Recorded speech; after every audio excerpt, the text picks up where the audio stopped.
Hi everyone, welcome to Gutsy Walk Event Day Experience Training. In this training, we are going to talk about event venue, signage requirements, key area setup like entrance greeters, registration, walk route, food and beverage, stage and program, some fun activities, sponsor booth and info booth. Gutsy Walk is Crohn's and Colitis Canada's largest fundraising event, and it's an essential meeting place for people taking on IBD, and a reminder to them that they have a big, caring community behind them. So let's start with the event day venue. Once you selected your event venue, do a site visit to plan your layout for the day off. Choose a walk route that's obstacle-free and accessible for people using mobility device. Check the available washroom, and if there is not enough, make arrangements for additional restrooms. Please make sure to have enough washroom available on the walk route. Also, please make sure washrooms are accessible. When you plan the layout, make sure that you don't have your entertainment area too close to the registration area. You want people to be able to hear each other. Also, remember to have decorations like streamers, balloons, ribbons. Please check your park permit before purchasing balloons, as some parks do not allow it. Also, please avoid doing a balloon release. Please refer to selecting a walk site document under Volunteer Guidebook for more details. Here is an example of a site map. As you can see, we have the stage beside the food and beverage area, and the registration is not too far from the entrance, and the volunteer area is close to entrance. So this is just a sample, but you can create your event map depending on your venue. So moving to signage. You want to make sure you have some good signage on site. You want the public to know that there is an event happening for Crohn's and Colitis Canada. The bigger your walk is, the more signage you are going to need. You need to make sure you have your event banner as well as your start and finish banners. You will want to have some signs indicating where is registration versus food and beverage, as well as direction signs. Kilometer markers along the route enables participants to know how much kilometer they have walked. You will also need sponsor board, which outlines thank yous to all national and local sponsors. You can also have some thank you signage at the registration tent and other prominent areas. Signage templates will be provided by your staff partner. Moving to key areas. Now we are going to talk about some key areas. Please remember, you may not need to have some of these areas depending on your walk size. Let's start with the volunteer and operations booth. This is where your volunteers check in when they come to the event. Event day volunteer pre-checklist and checklist will be provided by your volunteer engagement team. Media check-in, first aid, lost and found can also be set up in this area. When media arrives, please make sure volunteers know where to direct them. Having a first aid kit is mandatory, and your staff partner will work with you to make sure you have some level of first aid support available at your event. All your volunteers should be aware of what first aid you have on site. Even if you don't have space to have a volunteer and operations booth, please make sure you have a designated area for volunteers to check in. And same with media and also first and lost and found. Moving to entrance and greeters. Entrance area is the first point of contact with participants. Please make sure to have greeters to welcome your guests and direct them to the main event area. You need to remember to have a signage as well. If you have a parking lot, have a couple of greeters or signage there as well. All these greeters can also be there to say goodbye and thank to people.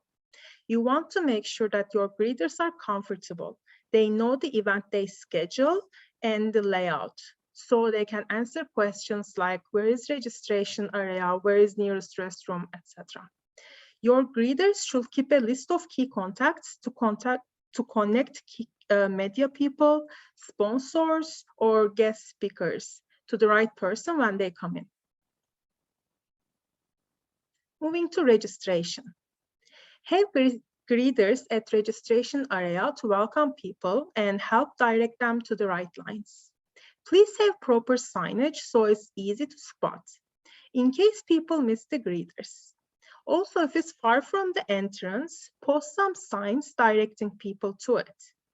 Allocate a wider space for the registration area, so it's not too close to others, like food or info booth, to avoid congestion. Have some chairs available for people in line who will need it. If you're a larger scale event, please consider to have a separate line for top pledge earners and team captains, not only to acknowledge them, but to make traffic flow faster. Or have a separate line for those who have fundraised online exclusively and do not have funds to submit. Registration is the busiest area, and it's also a mood setter. This is where participants turn in the money that they have worked hard to fundraise. So let our actions express gratitude. Please encourage volunteers to say thank you and be patient. It's a super busy area, but also the perfect time to acknowledge our participants. There will be a separate training in May to talk about registration, and we will provide you with more details regarding setup. Walk route. Have the walk route entrance area staged properly. Have your local honorary chair and your top pledge earners cut the ribbon to start the walk and lead the front of the line. During the walk, if the stage is around the corner, or if the sound is audible enough, consider the stage MC or the person with a megaphone to do some shout-outs to team names, so they will cheer when they hear their names. Make sure to have a clear and safe path. Visit the walk route the day before to see any obstacles and avoid surprises. Make sure that there are enough washrooms along the route. Have entertainment along the route, like a cheerleading squad or Gutsy person or mascots. At midway point, you can have volunteers in place to ensure people aren't lost en route, and they can also hand out water and freezies. Ensure the route is well marked. You can do some recognition of signage along the route as well, like for top pledge earners, top teams, or top fundraisers. Or you can have some motivational signs like quotes from participants. At each mile, if possible, have volunteers stationed to encourage walkers to continue. Make sure to have garbage and recycling available. Moving to food and beverage. Make sure you are talking to your walk chairs and your staff partners to ensure that you are following park permits or any restrictions that are provided.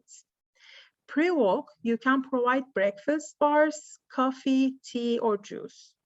In terms of food, you want to make sure you are mindful of allergies depending on what you are offering. Have little tent cards indicating what's in the food for people who have allergies. Make sure to have IBD-friendly food options, same as healthy options. As much as possible, have a variety to choose from. Ensure the food is covered. If serving fruit, please check your permits to see if there are any restrictions to serve certain fruits. Even if there is garbage can close by, make sure to keep a garbage bag close to you for little things. If you have a cooler on site, you can offer popsicle sticks or little freezies. Some food options will be sandwich, pizza, or barbecue. Don't forget to have snacks and water for your volunteers as well. Moving to stage and program. In this part of the training, we are going to talk about opening ceremony, entertainment, and closing ceremonies. Before your opening ceremony starts, make sure to test your sound system. Set up the stage where you know everyone can see, and a pleasant spot that people would want to stay. Near food will be a good idea. It will be considered to have chairs available to those who may need them. Have a backup plan. If audio breaks down, grab a megaphone and announce a different activity. Appoint an MC who is upbeat and sensitive to the audience. Also have guest speakers such as your local owner chair or your Gutsy chair who can share their story and talk about the impact. We are going to provide an MC script as well. Opening ceremony is also a great time to share any housekeeping details. For example, in case the dogs must stay on leash or what's going to take place after the walk to make sure everybody comes back and meets up. Some walks choose to have warm-up activities right before the walk starts. You need to keep this activity short and it shouldn't be very hard. Ensure all ages can partake. Focus on energizing the crowd. You can have activities like Zumba, Pilates, or yoga. Closing ceremonies. For your closing ceremonies, you want to make sure that you are saying thank you to your supporters, your donors, and your volunteers. It's a great opportunity to do a big photo of the entire group. Maybe have everybody get together by the stage and do one big photo. You can hand out local awards during the closing ceremony. Maybe you have a corporate team or a company who has donated or matched a certain amount of dollars and you want to acknowledge them on stage. If you are having any contest or raffle, announce the winners during the closing ceremony as well. You can have an open mic for people to share their stories also. And announce the final total raised by your community at the end. These are great ways to make sure that everybody is sticking around for the closing ceremony and they don't leave right after the walk. Also about the entertainment, ensure that entertainment prep has taken place before walkers return. You want to make sure that you have entertainment for all ages. You can have live music, DJ, comedian, dog show, magicians, impersonators, bands, or dancers. These are just a few examples. Ask your team through their networks, maybe someone knows someone who is looking for a performing opportunity. Moving to kids zone and activities. Offer fun activities for both kids and adults. Some of our locations have Camp Got to Go Kids Zone. This is where kids can experience camp-like activities. Make the games inclusive but fun. If your kids zone is branded Camp Got to Go, check the list of camp activities that you can incorporate. These are mostly inclusive. The best way to get a lot of kids to participate is to offer a variety of activities. We are going to provide you a list of activities for both adults and kids as well. Think through all of the activities you are going to offer, all the supplies you are going to need, who is going to run each activity, and what you are going to do during transition times. Please don't have any activities that may cause a liability issue, like bouncy castles. Crohn's and Colitis Canada is not covered at our events for activities that include inflatables like bouncy castles, inflatable slides, inflatable climbers, etc. If you are unsure if your activity may cause a liability issue, please check with your staff member to confirm. Sponsor booth. Plan the area of where the sponsors will be. Wide enough, but not too close to the kids zone. Have a main contact for sponsors when they come in. Get the social media handles of the sponsors that come in so they can be tagged when you share the posts. Have a runner to check and see if everything is okay with the booths and tables. Please make them feel welcome and appreciated. Crohn's and Colitis Canada info booth. Some walks may have an info booth where they have Crohn's and Colitis Canada and Go Here information and brochures available. You can also have a tag sign-up sheet available for those who want to receive our newsletter. Use this area to distribute HelloFresh coupons as well. The coupons will be sent in the registration packages from Toronto office. Make sure to have a volunteer in this booth who is comfortable talking about Crohn's and Colitis Canada. Final reminders. Make sure to plan ahead. Double check your permits to ensure rules and restrictions are followed. Map out your site. Do a walkthrough the day before to avoid surprises. Monitor the weather and always have a backup plan. Create memories. Have a volunteer photographer to capture moments. Encourage people to take pictures and share them on social media. And remember to thank your attendees, volunteers, and sponsors. Please remember to check Event Day Experience tools and tips documents located in the Volunteer Hub. All the tools I mentioned during this training will be available in the Volunteer Hub. Please contact your staff partner if you don't have access to the hub yet. We are always here for you. Please send your questions and comments to us at gutsywalk@crohnsandcolitis.ca. Thank you so much for watching this training. We appreciate everything you do for us. We wouldn't be able to have such great events without you. Thank you.